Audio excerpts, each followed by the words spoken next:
Howdy, guys. Welcome back to Cooking with Trash. It's the show where we cook with trash. If you're new to the show, no problemo.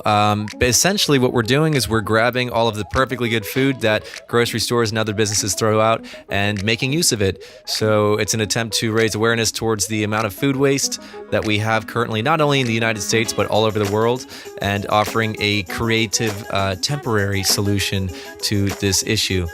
So this episode continues where we left off with our previous episode. If you haven't checked that one out, definitely do so. We've made some pretty cool meals in that. Our last haul was so large that we had to split it into 2 different episodes. So yeah, we'll just get right into it. I hope you guys enjoy. Round 1. Alrighty, so for our first meal, we will be using the kasha, pepper, onion, eggs, and the Parmesan cheese we pulled from the dumpster, as well as a bit of salt, some olive oil, a knife, beater, pan, and a mixing bowl. We'll start by cracking an egg into the mixing bowl, and then, as a young Michael Jackson once said, now that we got that out of our system, we'll pour out a cup of kasha, throw it in with the egg, and mix it up.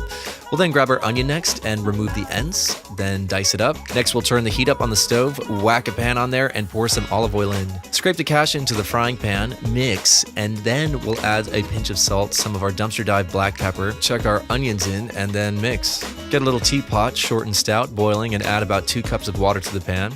Seal that bad boy up, turn the heat up, and let it simmer down for around 20 minutes. 20 minutes later, we can remove the lid and bask in our absolute godlike abilities as chefs. We'll add our Parm cheese and mix.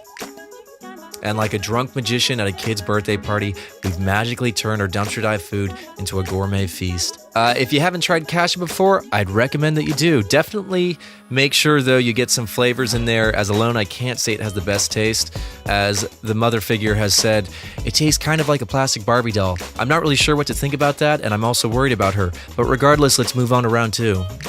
Round 2.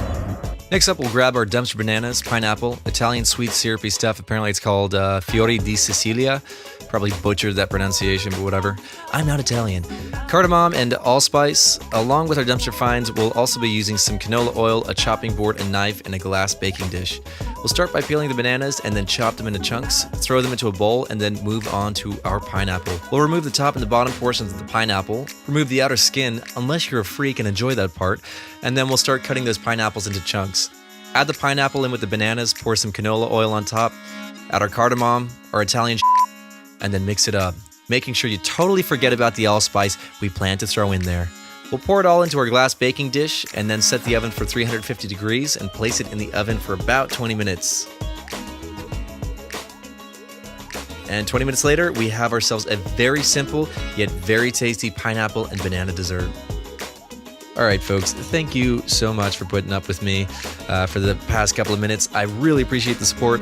As always, if you're into what we're doing and want to help us get the message on food waste out there, please like, subscribe, comment, share. And if you're feeling really generous and want to contribute financially to the project, you can head over to our Patreon in the description below.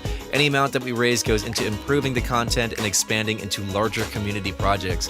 So with that said, peace out, Girl Scouts. We shall catch you next time.